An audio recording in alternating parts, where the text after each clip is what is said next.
안녕하십니까, 정희태입니다. 청년 정치인 세력 등장, 민심 제3정당 원회. 네, 요즘에 이 제3정당 얘기가 많이 나오고 있어요. 국회 뉴스에서 보면은 청년 정치인 세력이 등장했다, 민심 제3정당을 원한다, 이렇게 얘기를 하고 있는데요. 사실상 총선을 앞두고 정당들이 만들어지는 것은 그냥 항상 있어 왔던 일이고요. 우리나라의 정당이 50여 개가 됩니다. 50여 개. 그럼에도 불구하고 국민들에게 외면받는 이유는 뭐냐면 따로 놀고 있는 거예요. 국민하고 따로 놀고 있다라는 거예요. 국민들이 원하는 것은 국민 주권 그리고 국민의 삶을 반영해야 되는 거거든요. 일례로 본다라면은 국회의원 국민 소환제, 이게 굉장히 중요한 겁니다. 대통령도 소환해서 탄핵되는데 왜 국회의원은 소환돼서 탄핵이 안 됩니까? 이거를 진짜 사명처럼 생각을 해야 되는 거예요.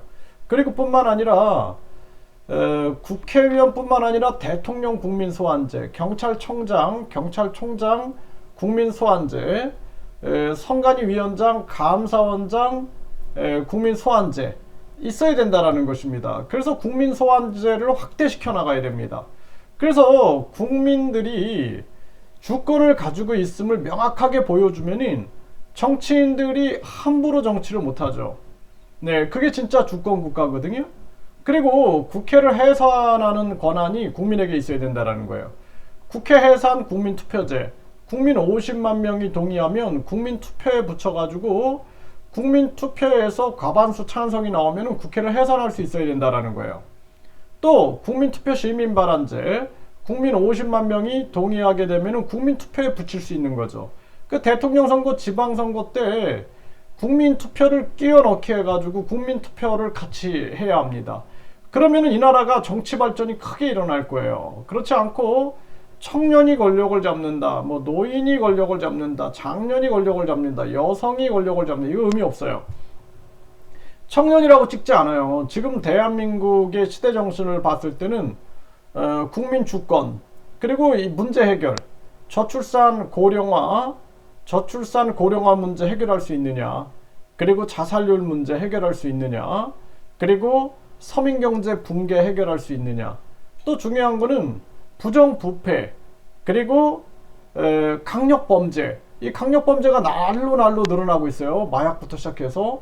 그리고 지금 우리 사회가 당면에 있는 과제, 이 철학적인 과제도 있어요. 뭐냐면 황금만능주의, 그리고 이 출세제일주의, 외모지상주의, 그리고 학벌주의, 이런 게 무너져야 된다라는 거예요.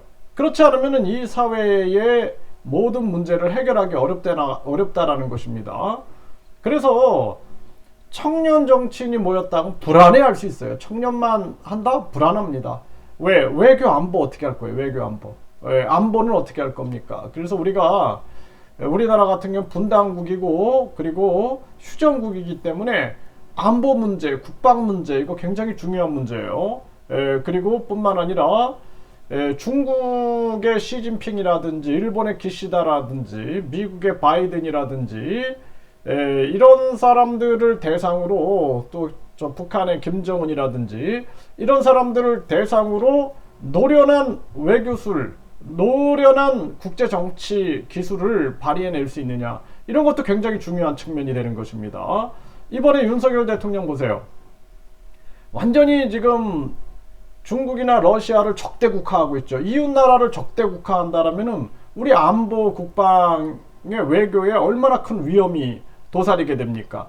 우리가 국가보안법이라든지 뿐만 아니라 국제간첩제재법, 국제스파이 단속법, 이런 게 있어야 돼요. 대통령실이 만약에 계속 도청을 당한다, 대한민국 안보가 보장이 되겠습니까? 그러니까 국제 스파이 단속법, 국제간첩제재법이 반드시 있어야 된다는 거예요. 안보의식을 가지고 있어야 되는 거예요. 그러면서도 국민 주권 정치를 실현해서 국회 해산 국민투표제, 국민투표 시민발안제, 또 국회의원 국민 소환제를 출발으로 국민 소환제를 확대해 나간다. 이러한 방향을 잡아야 된다. 저는 그렇게 생각을 합니다. 그래서 뭐 청년 정치인이라고 찍어줄 거다. 이거는 그냥 우물한 개구리적 사고다. 또 여성당이 있었어요. 예전에 여성당. 여성이니까 찍어줄 거다. 안 된다라는 거예요. 또 뭐 기독교당이 있었어요.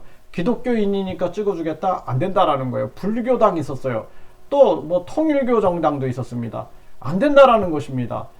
정치인은 보편성을 띠면서도 전반적인 측면들을 다 총괄해 가지고 국민들에게 신뢰를 주는 정치여야 한다. 저는 그렇게 말씀을 드리고요.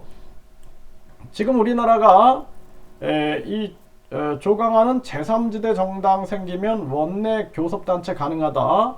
경제난에 양당 책임론이 부각될 거다. 이렇게 얘기를 했습니다. 박대수는 프랑스 마크롱 같은 스타성 신선함 정치혁신 실천이 뒤따라야 된다. 네, 김성훈은 신당 파괴력 갖추려면 고관여 중도, 뜨거운 중도층 가치 파악이 중요하다.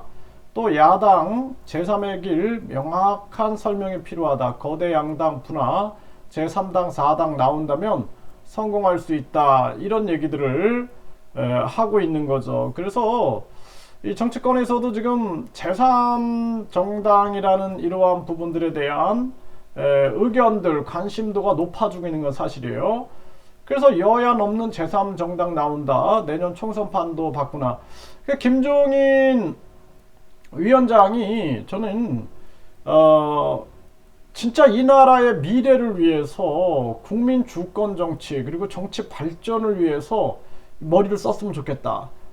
뭐 누가 봐도 킹메이커 역할을 했잖아요 그동안. 박근혜 또 뭐 오세훈 또는 문재인 또 이번에 뭐 윤석열 대통령은 하다가 이제 막 중단하는 사태도 막 벌어지고 했지만 이런 능력을 가지고 있다면 진짜 이 나라의 정치 발전 그리고 대한민국의 미래 발전을 위해서 머리를 잘 쓰셨으면 좋겠다 이런 생각을 하게 되고요. 김종인, 금태섭 제3정당 출범 필요성 강조. 네, 지금 이러한 불이 붙고 있는 거죠. 거대 양당 불신에 무당층이 급증하고 제3지대가 현실화되고 있다. 이제 청년 정치인들도 등장하고 있는데 사실상 종합적 안정이 중요하다. 이런 부분들을 말씀을 드립니다.